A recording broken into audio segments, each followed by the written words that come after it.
As you likely know by now, the 3 outer planets are moving into new signs of the zodiac, along with Saturn too. So the 4 outer planets.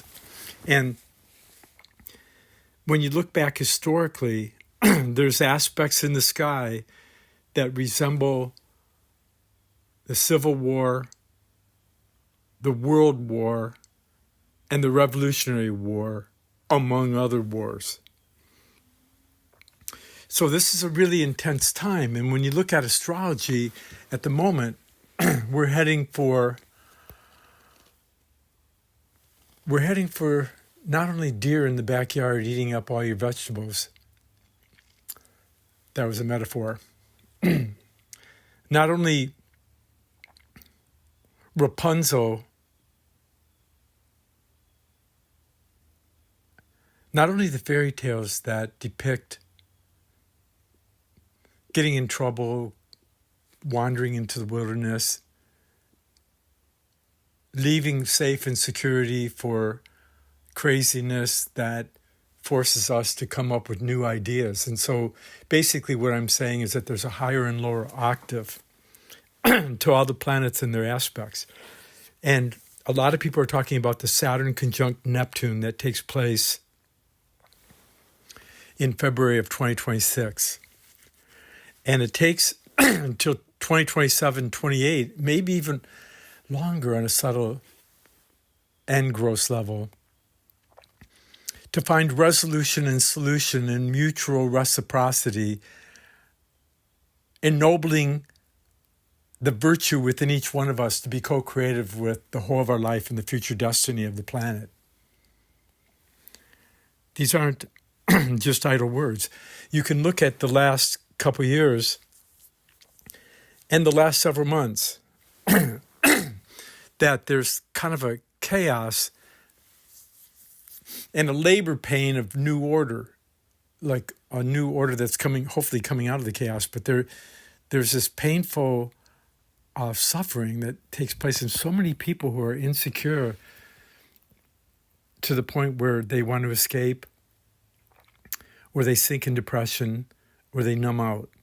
And Saturn is associated with chronic restrictions, lack of circulation in travel and exploration and adventure. And Saturn can put like a block or a wall against the spirituality of Neptune.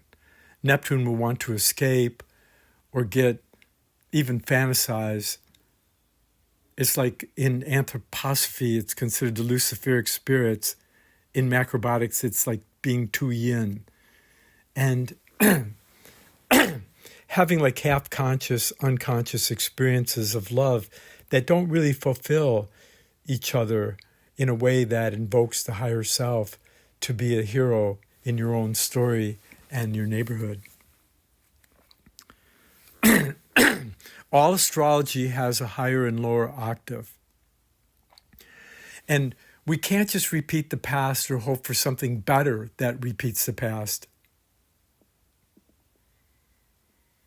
This is unprecedented ground when you have the pollution we have of the oceans and the relocation of the magnetic pole and this unbelievable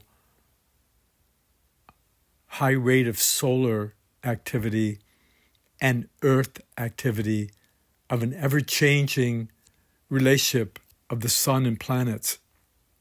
Everything's trying to grow, and all the sufferings are but a labor pain to a higher emergence, a higher birth, hopefully. So I wanted to give you an astrological, this is Robert Thibodeau, Mayflower Bookshop, mayflowerbookshop.com. I'm at 2645 West 12 Mile Road in Berkley, Michigan, Mayflower Bookshop. So there's an actual place, and then there's a web space, and then there's, subscription. You can subscribe to this YouTube channel for songs from 2 bands I'm trying to work with, Detroit Rubies and the Detroit Jewels, which are kind of like cool guys that come into my bands. And the band of music, trying to make songs of this. And I have the book Astrological Aspects, the Art, and the Hermetic Rosicrucian Grail Tarot, and a new book called Earth Invisible, 21 poems. I took a year and a half to get this together, so it's kind of thought out. My relationship to poets in the past, like Allen Ginsberg and Robert Bly, my relationship to the beatniks and the beats and the Detroit, Ann Arbor poets and artists, John Sinclair and many others, Howard Weingart. So anyway, I wanted to give a little plug there. Let's get into it. Saturn, Neptune happening in February is some kind of aftermath of this incredible election that we're coming into in November, where Mars opposes Uranus. Mars opposed Uranus is good guy, bad guy stuff. Crashes, explosions, disruptions, things go opposite than what you thought. On the higher level, there could be the activity of heroes that work out of individualized perceptions and conceptions of brotherly love, sisterly bonding and connectedness of family. We are family. Yeah. So Mars-Uranus is a disruptor, and we've been going through some pretty crazy times this fall. And right now at the time, we had a new moon on the 21st, and these new things are coming about. There's like a comet coming close to the Earth on that new moon, which portends it all the way to the full moon on the 5th, the day following the election. On November 5th is the biggest full moon of the year, 16% bigger than average. And that full moon is at 13 Taurus, which opposes the 14-degree Scorpio that the 1989 Pluto perihelion took place with. And this Uranus trine Pluto with Saturn, Neptune conjunct in February, sextiling Pluto and Uranus.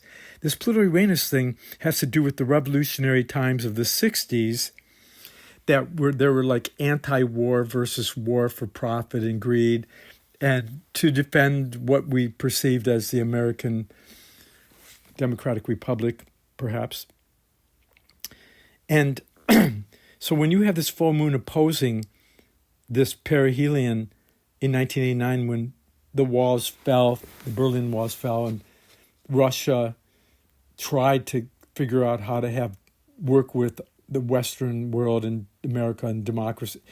We could debate what happened then, but we're at it again with, are we going to find a mutual reciprocity with all peoples of the planet and become planetary citizens and citizens of the cosmos and responsible citizens of wherever city we're in, whatever ground we walk upon, that we're gardeners of each other in the land and the cosmos, of our spiritual soul weaving.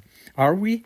I mean, this isn't, you might say that I'm just big talking, but, I must have put out 100 songs on YouTube of the 1,000 that I produced on CDs and elsewhere.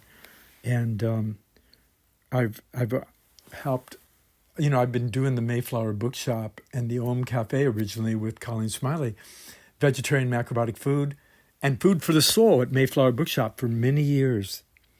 So I'm just trying to share, out of freedom and love, information that would empower you, where you don't need a book, or you don't need me, or you don't need this or that authoritative mom and dad shadow light figure to help you find your way, that somehow you'll come to your own in adult responsibility and transcendence of the pure animal appetite, but yet you have passion for love and truth and freedom, and you have a relationship to all the great thinkers of all times and all the religions, philosophies, and sciences of all times, so that we can co-create together a better world.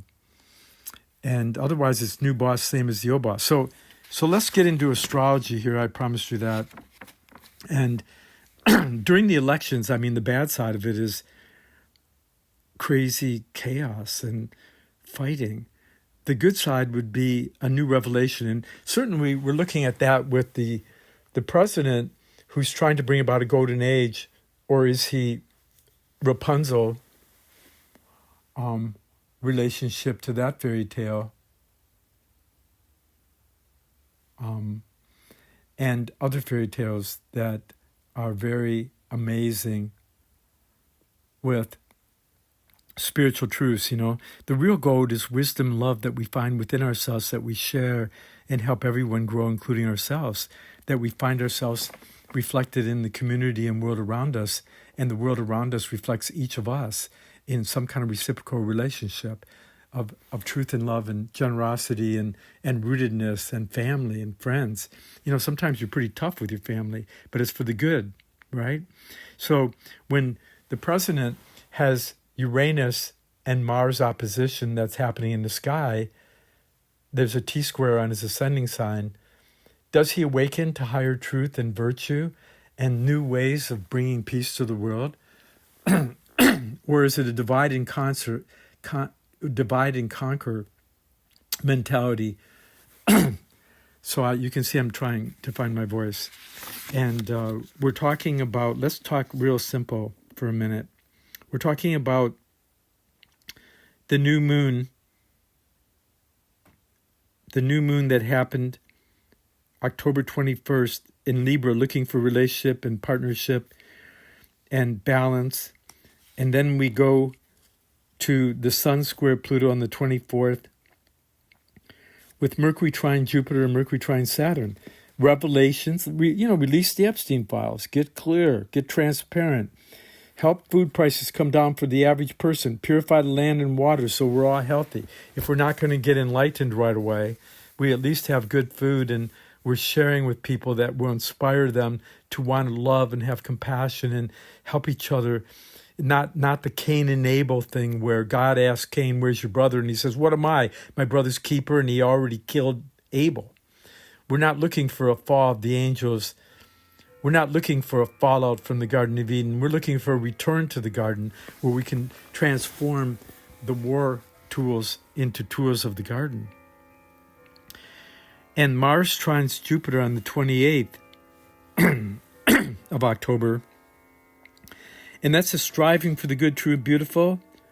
When we have the perihelion of the comet on the 29th of October, we're talking about something really powerful happening here, like revelations of more truth if we can grab it and inculcate it into our daily life.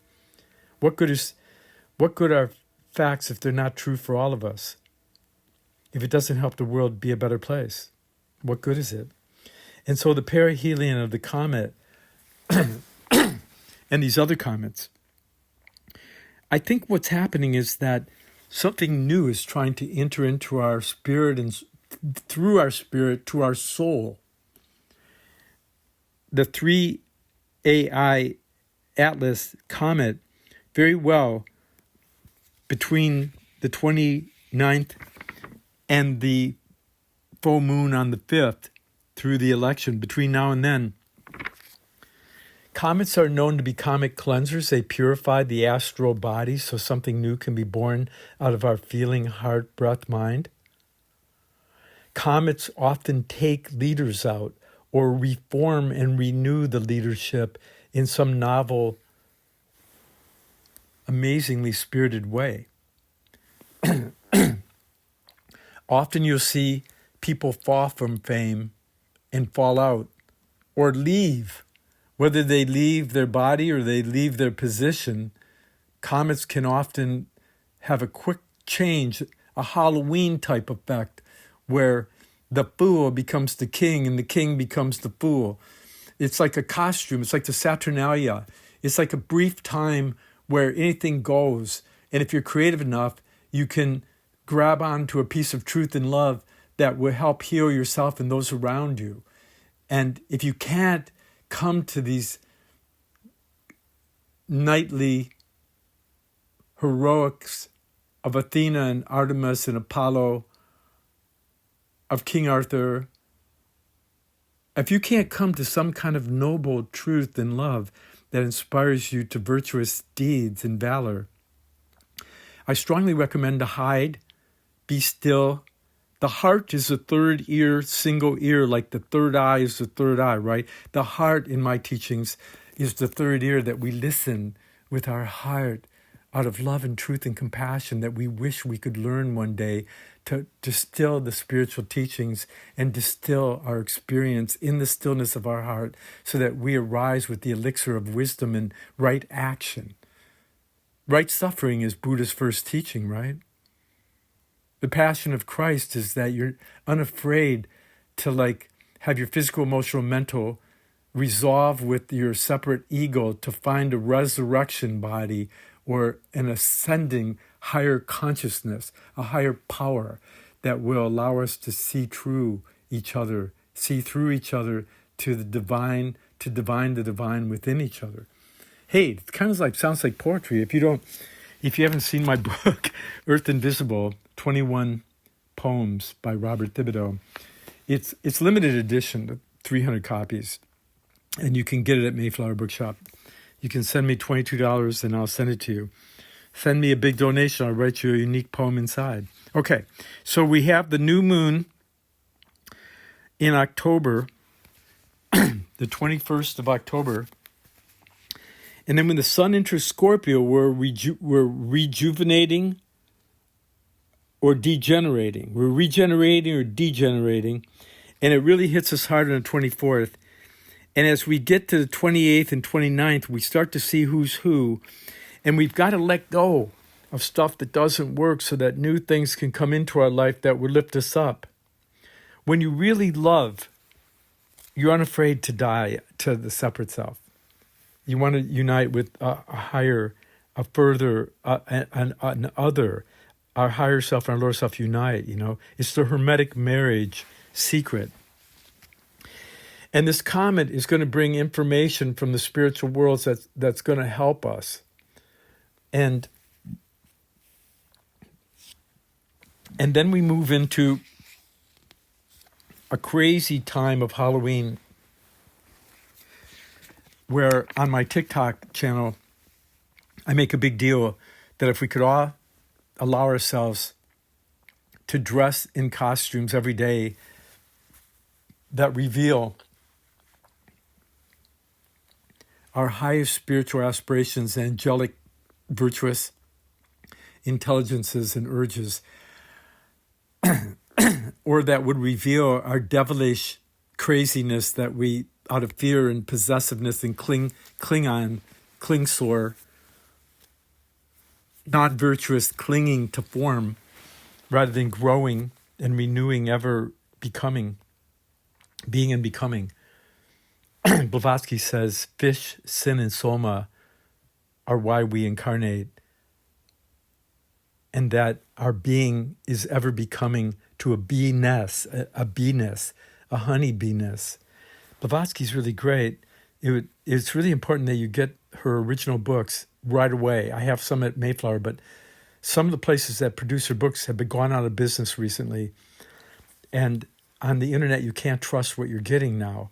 They're changing things. And the internet, YouTube, AI is talking for Blavatsky and Steiner without quoting and telling you where to go for the original teachings. This is a high crime of spiritual treason. And it goes beyond, it gets beyond true reason into dumb thinking, where we numb and dumb ourselves out. Anyway, I don't want to get lost on saying what it's not, because there's a good side to everything. Everything has something good in it, but often it's in disguise. The blessing is in disguise.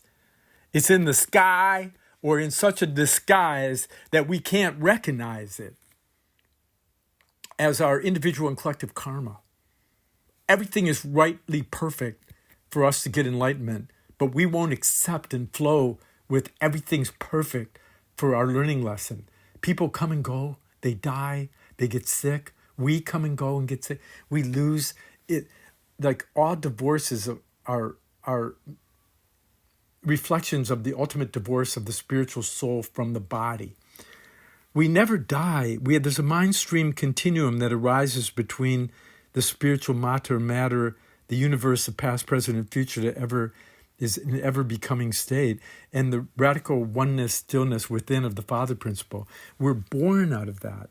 We're renewed out of that. That's the naked mind renewal.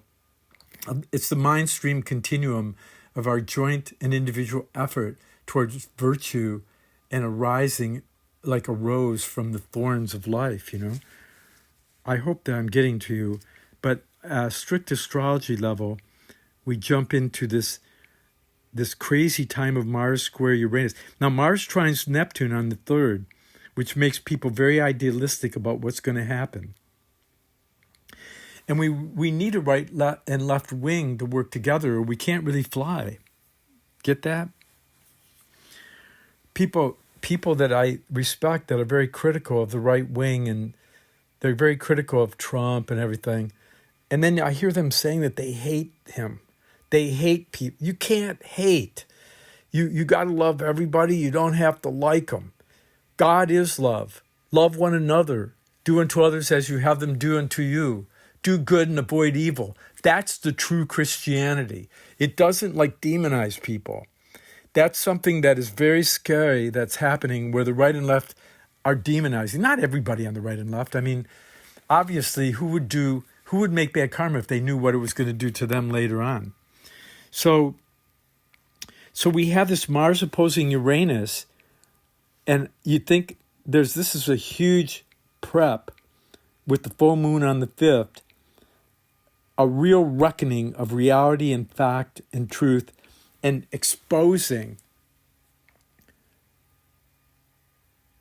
both a higher reality and spiritual possibility, as well as how bad everybody's gotten in infighting and the fear.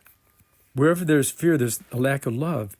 Well, I mean, we live in a world where some people have too much love and they don't have enough fact and reality and root of selfless understanding of right suffering. If you can't be alone with yourself and God and the world, you'll never find true aloneness with your most beloved, loved person, even if it's your kid. So if you don't know what to do, be still and study. Study Rudolf Steiner. Go find the Anthroposophical Society in Ann Arbor on Getty's Road and look up Mary Stewart Adams, who's the general secretary there, and ask her where you can find a study group near you. But I would be careful of not getting stuck with them. There's the Theosophical Society, the United Lodge of Theosophy in LA. They're really cool. They've got study groups. You have the ULT in London. They have interesting things. There's a San Diego group. A friend of mine, Ken Small, has been associated with that. There's a Theosophical Society in Wheaton, Illinois, that gets watered down sometimes and loses track, in my view. But hey, they've helped a lot of people too. It doesn't matter where you go as long as you don't get stuck. Tibetan Buddhism, Gaelic Rinpoche, Gyatso. Many Tibetan Buddhist centers are all over. You can find them. And then there's Gandhi warned, all these groups tend to be like the Catholic Church or the Tibetan Buddhists, too much ritual and robe. And they kind of make you feel guilty if you don't show up every week. You know, those kind of spiritual religious groups. You want to join them. You don't want them to conjoin you and get you stuck. Like, join everything and they'll think you're crazy, and you can study everything and try to figure out a way that we can help each other. A lot of people say that you have to believe in Jesus or Christ, or you have to be a Jew, a good Jew, and go to the temple and the synagogue, and if you're not there, they're a little worried about you. But as long as you defend the Islamic thing, all these spiritual religions, the American way is unity and diversity. E pluribus unus on every $1 bill. The unifying principle that permeates all things, and yet each thing is a unique expression of that oneness. And freedom. Read Rudolf Steiner's Philosophy of Freedom, or Blavatsky's Key to Theosophy, Voice of the Silence, which, by the way, those books are free online at the Theosophical University Press online. But I sell them at Mayflower Bookshop. Hey, there's no finder's fee. one thing that I have going for me, like it or not, I have people that are friends of mine, and I have people that don't like me. They used to. And they'll put me down, but they don't share shit. That's C-H-I-T, Sat Chit Ananda, right? Sat is the eternal quiet oneness. Ananda is the ever becoming opportunity for virtue and bliss. And the C-H-I-T, when the shit happens, that kind of shit is consciousness, how you can become aware and awaken. So I have friends that might put me down, but they don't offer you, unless you go to their private little thing and you like have a little mutual masturbation club, and sorry I'm putting it that way, but we all get stuck there sometimes. I'll do it to you if you do it to me. A mutual barter system for their love life, a false security, like give me the money, give me the, as long as I get this and that, I'm cool. A lot of people go for a materialistic kind of settlement, and they can't get out of the relationship unless they die or get sick, and you have to leave them alone. I hope you didn't hear that if you don't need it. But it seems to be true a lot, and I think real relationships are that we leave each other free, but we love each other's core. We may not like each other. We may not agree with all the details, but we have to learn to work together, or we're tearing the world apart, inside out.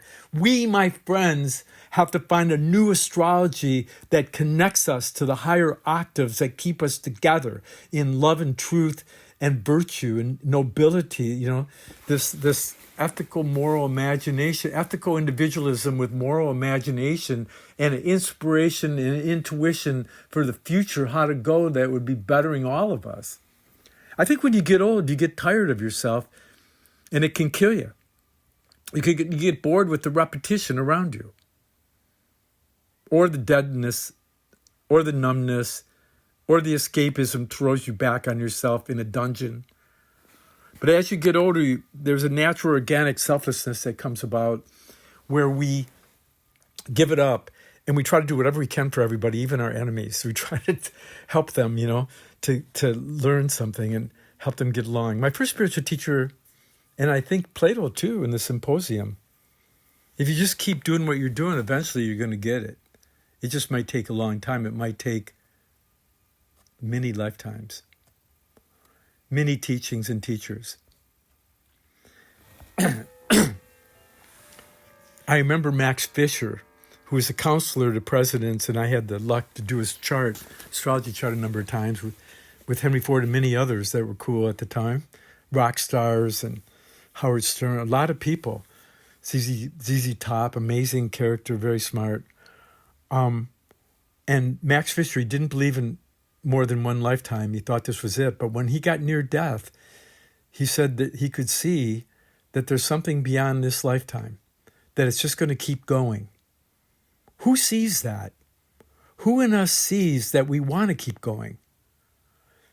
Those people say, this is my last, I'm not going to reincarnate. This is my last life. Often when you look at their life, you can see how you'd want it to be your last life, at least in this form. Behold, I make all things new. Jesus, in the Christian myth reality, says, speaking in the Holy Spirit. So we're going for the full moon where a lot's going to change.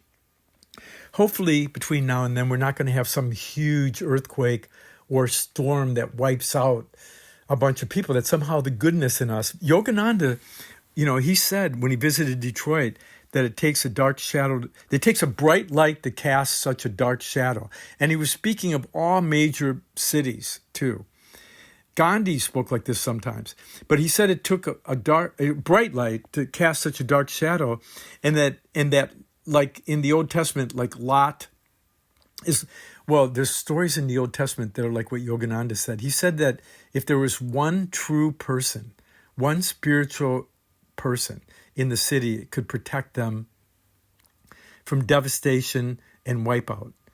I think that might be true, if we had one good person, and I think to be a good person, you don't have to do big things. It's nice to do big things, but you can just water your plants and clean your house and work on your inner nature too. And you can read all the spiritual books, hoping it come true for you in your individual life. You get it? So this election day, now into election day on the 4th of November and the full moon, I think we're going to find a lot of events that are going to take place that are going to expose and reveal the higher and the lower so that we can work to bring it together. On the 9th of November, Mercury goes retrograde. There's a big rethink that takes place. And on the 12th of November, the Mercury-Mars conjunction with the Moon square Uranus gives further evidence in the coming days after that of truth or consequences. It's a game show, but we're in the game of samsara. And we've hit the bottom of the wheel of good karma, bad karma, good karma, the wheel of fortune and misfortune, and the wheel of dharma, if you can find it. On the 16th, 17th, we walk into Sun trine Jupiter and Sun trine Saturn. That's a beautiful aspect for long-term goals and revelations, and in knowing in your deepest secret heart who mattered to you the most, that helped you grow in your life, and who held you back, and who caused problems, and who were the difficult karma, and how you may overcome the difficult karma for the good, true, beautiful manifesting in your life. Mercury opposes Uranus and trines Neptune on the 19th, and there's a lot of truths that drive people a little bit crazy, but be patient with yourself. Because on the old moon, right before the new moon on the 20th of November, it's important to do housework and physical work and not pay attention to your subjective fears, desires, or craziness. You can be apologetic, but you can't fall. It's an old Celtic Druid trick. During the last quarter of the moon, from November 12th to 19th, that you avoid despair and negative feelings that get you crazy and locked up and frustrated, and that one tries to be simple and clear with hard work and industrious endeavor for the good, the true, and the beautiful, because the new impulse comes on the new moon on the 20th. And that new moon happens very early in the morning in Scorpio.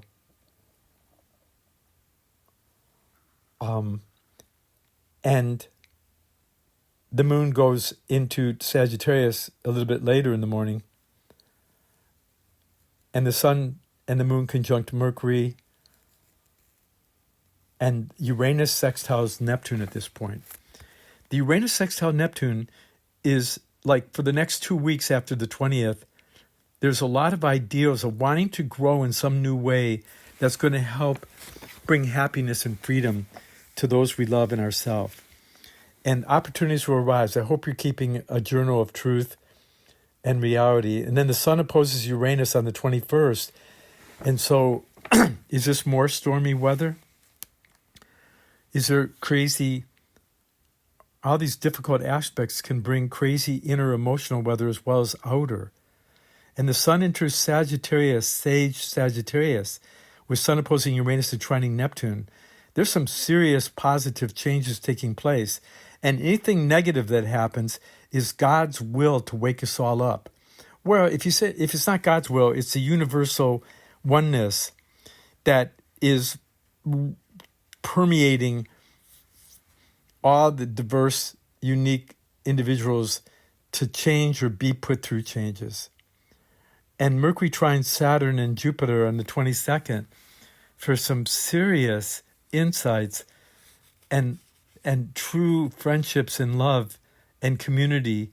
And by the 24th, you'll know, or you're living in stupidity and ignorance. But certainly by the 26th, the Venus trine Jupiter and Venus trine Saturn. Was there a huge change in leadership around the world? And are they really working toward freedom and truth? Or are they trying to blindside themselves first and then us? But Mercury goes direct on the 29th, and many a change has taken place by this time. With Venus opposed Uranus and Mercury going to direct on the 29th, and then Venus trine Neptune on the 30th, you would think that people are finally going to put their time and money where it matters, where things will grow and be industrious and persevere. There's there's things that can make us happy for a minute, but there's things that can make us happy in the long run that may make us sacrifice. In the ancient days of the ancient peoples of India, Persia, Roman Empire, Babylonia, Chaldea, the Native American Celts and Indians and Tibetans and the Christians, there's a sacrifice. There's a sacrifice of the animal appetite on the altar of the heart to we petition the gods with prayer that something good will happen, that we're not just idiots being thrown out of the rat race, and that we are somehow co-creative, which with a mutual resonance, the furthest star can feel our aching heart and our love, and that the world somehow is in sync with the good, true, and beautiful. I think I'm talking poetic, right? I am. I get it. But, when I was married, I delivered my kids at home. I helped other people deliver their kids at home. I sold books and turned people on to midwives. And I turned people on to gurus and spiritual teachings that are like a midwife to your own individuation and individual flowering into co-creativeness with the whole of your life and the future destiny of the earth.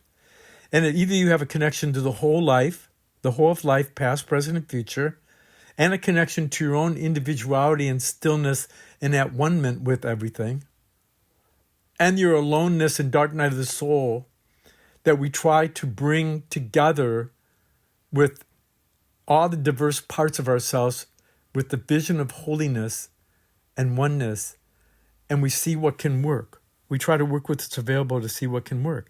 And by the full moon in December, that's in Gemini, Sagittarius Sun, that follows upon the Venus sextile Pluto on the 2nd of December, we really are walking into that full moon where one feels that either you're getting lost in space and time and you haven't unified the field of the great mother of time and the father of holy space.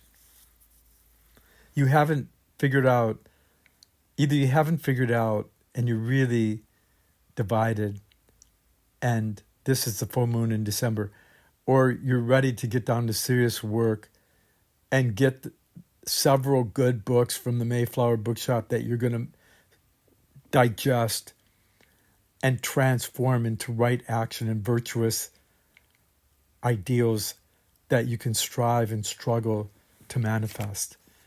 It's either truth or consequences. And the ultimate truth is, who are you? Can you find yourself in the world? And what is the world? Can the world find itself in you? And then we go to Mercury trine Jupiter on the 6th, which is conducive toward more insight and growth intellectually. Mercury trine Saturn on the 7th. These are kind of good aspects. Mars squares Saturn on the 8th. Does it get cold, or is it just more weird weather? Is it cold shoulders? Is it more walls being built? Are people fighting the truth and fighting for something that separates them to divide and conquer? Or are people acting out of wisdom and patience into the 8th and 9th? And I'm wondering about that because the Sun squares Saturn on the 16th. And then when we get to Venus square Saturn on the 21st, when the Sun goes into Capricorn on the solstice, either it's a very severe cold and deprivation of want and desire and need, and a wanting where one feels a lack. Are we going to have a very severe winter? And 3 AI Atlas comes closest to the Earth on the 17th. So if you missed it before when it had its perihelion, this December is another time for sadness and unnecessary suffering because of lack of wisdom. Is God throwing a rock at us, or is God throwing insight and revelation and transparency and exposure so that we can somehow find a higher truth that we could work with, that will work with us? I mean, this is kind of astrology and numerology and tarot cards are not here to comfort us. They're here to give us a new revelation. They're not here to repeat old patterns. They're here to show us patterns where there's hidden truths that we can rediscover the Christ or the Buddha or the Messiah that the Jews await between the interlaced triangles of spirit and matter and heaven and earth. All the religions have this idea, Mithras, of the crucified Savior. Krishna was crucified and went to hell for 3 days, for God's sake. Krishna used to be with a C, not a K. But the authorities of the church from the 4th century to the 1400s, nobody could read for 1,000 years. And they changed Krishna to C. The Christos was not talked about. There's one truth that unites us all, and each of us is a unique expression out of freedom and love. Yeah. Once you find it, you'll find it everywhere. What's here is elsewhere. What's not here is nowhere. Mars squares Neptune when Hanukkah begins on the 14th of December. And there's like a huge confusion. Is it a huge lie, or is it facing the lies and finding truth?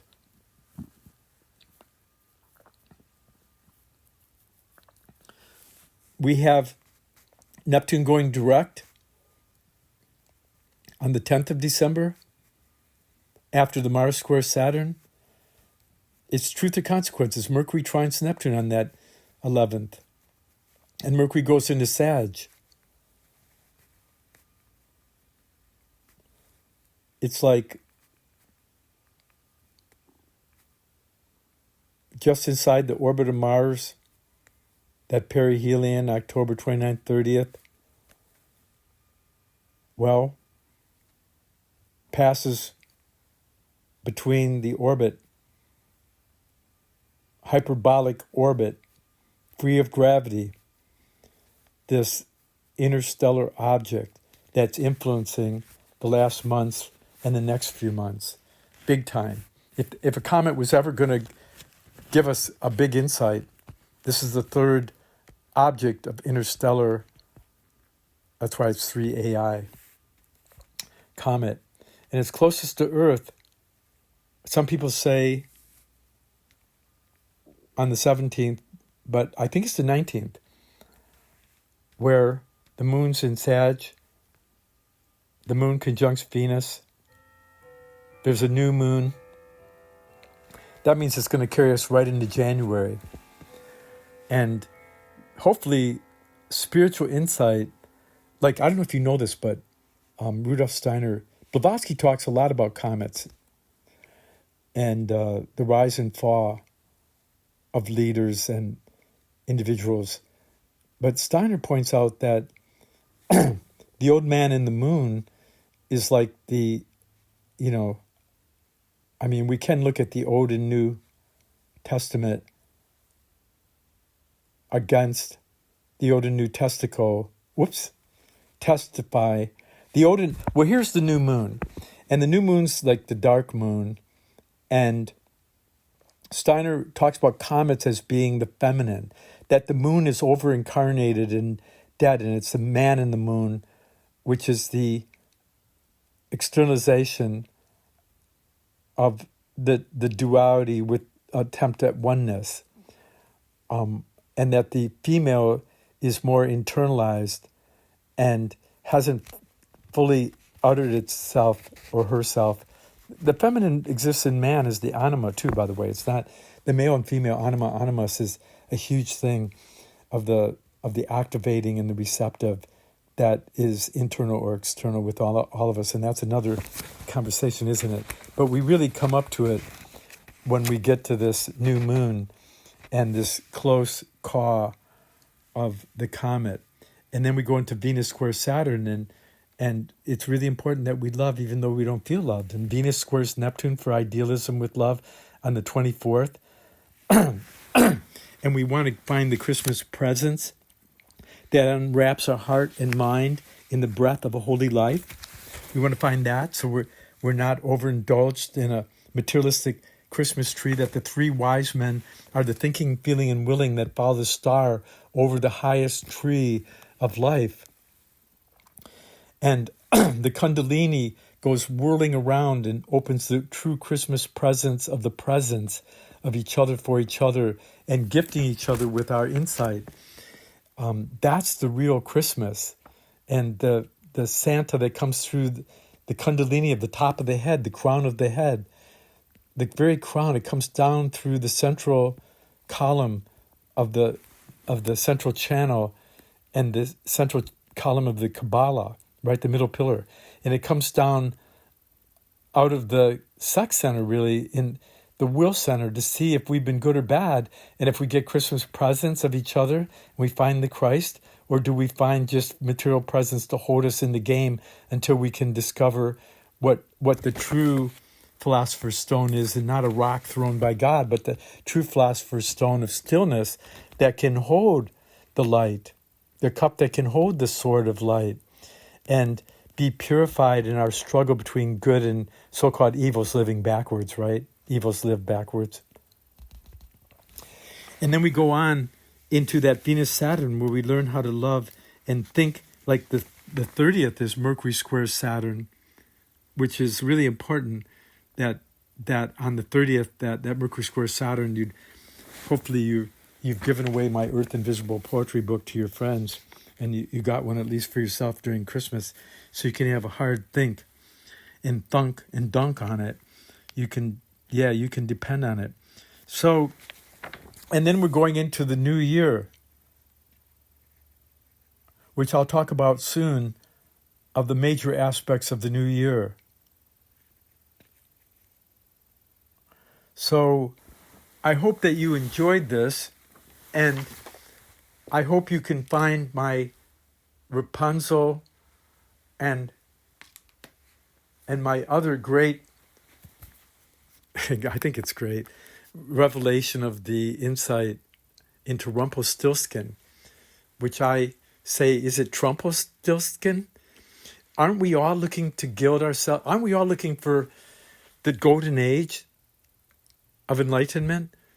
But we over-concretize and materialize our dreams, and we've turned our homes into funeral homes of comfort rather than revelation and insight and death and renewal. Every meditation, we must learn to die daily. According to Native American Indians and St. Paul, today's a good day to die, we must die daily. But the rebirthing comes out of the Great Mother. To be born again, thrice born Hermes. There are 3 births. So forgive me for this it's not a shotgun approach. I'm getting too old for that. But I'm casting my seeds of insight, my freed up insights. I'm just sharing with you. I've shared everything that I know throughout my whole life to help other people grow and to have a big family. I'm the oldest of 12 kids, and I've done myself in sometimes by sharing too much and wanting people to grow too fast, and they don't like me and they think I'm acting whatever. And I've been humbled and thrown to the ground a number of times, and I can't believe the beautiful friends I've had that stabbed me in the back and made me bad to justify and I'm sure they're saying the same thing, that I made them bad to justify action. Oh my God, when are we going to stop and rest in our hearts in our divine purpose and calling? If we do nothing else but hold still, which I'm sure it won't take that many more years for me to really hold still. The great thing about, finding me on YouTube and TikToks are my 1-minute Zen-like things, are really cool. But the great thing about finding me and subscribe, please, and think about donating to help support this computer stuff. It takes a little money, so I appreciate it when you do. And you can support me with donating books of any kind, because I give away a lot of books at Mayflower and loan books. Or you can donate money to help pay bills to keep Mayflower open and these things going. Subscribe and tell your friends. And but the great thing about finding me on YouTube is you can turn me off whenever you like. Or you can turn me on, because it's hard to get people to want to turn you on to insights and things that will help you grow. And even if we never see each other or hear from each other again, I gave it my best shot, and I'm still sharing and daring for the truth that holds all of us, and the love that could reunite us all in community and family. In the old days, Om Cafe, we supplied food and brought in speakers from around the world. It was really great. And we turned a lot of people on to Steiner and Yogananda and Vivekananda and Theosophy and all the different study groups of spirituality that we could find. And everybody would say that we shouldn't be turning you on to the other groups, by the way. It was terrible. Like, I shouldn't keep naming names, but the different spiritual groups, they would say that all the other spiritual groups are bad and they have the best one, and that I'm a bad guy for turning you on to all those other things. And many people I know got empowered by one of the groups. And then they became an authority about that group, and everybody else was bad. And they never talked to me anymore. Some of them have betrayed. I think they kind of tried to do me in a little bit. But that's okay, I mean, I think that's all part of the learning.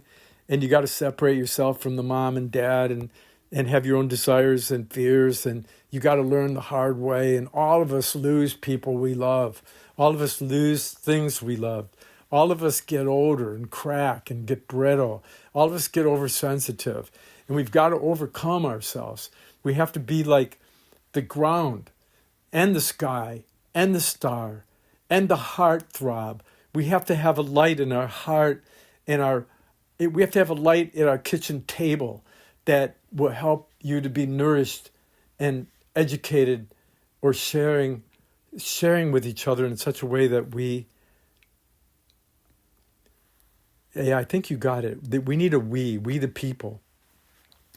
And I don't mind that there's a dictator. I mind if it's not a benevolent dictator. I mind that we don't have leaders that inspire us to the good, true, beautiful anymore. We can put down all the people that founded America, but they made it so we could all be free to put people down, right? Or put people up. Every place we are now, people who have gotten filthy rich. Some people have gotten filthy rich inside, and they don't know how to operate on the outside. Other people are filthy rich on the outside, and they don't know how to awaken their inner gold. You can see that clearly. So once again, I hope you can make time for yourself and you're rich enough to make new friends and not forget the old, because some are silver and some are gold. And the new friends wake us up, and it's important to try to read and study and distill spiritual teachings that are diverse with our own experiences. We distill this in our own silence, and praying is talking to God, but meditating is listening to God or the universal mind. I think the Christ or the Buddha or the Messiah or the Allah, all of it, is the universal mind. Learning to think this way and be co-creative and share. I think that that's part of what the hero is. And so that's a whole nother story about the tarot cards. I have that book, Hermetic Rosicrucian Grail Tarot, where I tried to share the tree of life in the Kabbalah, and that the pure Fua goes on this big journey of pure-hearted, but then gets really bamboozled and snookered and pussy-whipped and dog-eared and gets beat up by life and goes down to the bottom of life and comes back. And it's really helps. It's helpful if we can rid ourselves of addictions to form and attachments and fear, and that we can love ourselves and have compassion for how hard we've tried. And then we can rise up the tree of life. And at the end of the 22 major arcana, the pure fool reaches Sophia, the world's soul, the divine mother. And that's the Hermetic wedding, the marriage, the alchemical marriage. And the true rosy cross is to rose from the cross of the fourfoldness into the sevenfold or 12-fold. But that's a whole nother conversation, and it would lead me into the Goetheanum, the first Goetheanum by Rudolf Steiner, where I hope I sometime have time to fully elucidate my insights into that and the relationship of the macrocosm and the microcosm that's both in H.P. Blavatsky's Esoteric Instructions And Rudolf Steiner is built into the temple of the word, the Christos of the First Gratiana by Rudolf Steiner, and the double dodecahedron, dodecahedron that reveals a secret of the tarot cards that will be forthcoming. So I wish you well. Please subscribe, donate, dare to share, join up, or even just pray that the world becomes a better place and we each find our way to a true day that includes us all. Omane Padme Hum. May all beings find happiness. May all beings find an ever becoming true, good, beautiful with each other. May all beings find the virtues of the gods to share and dare a better world. Peace.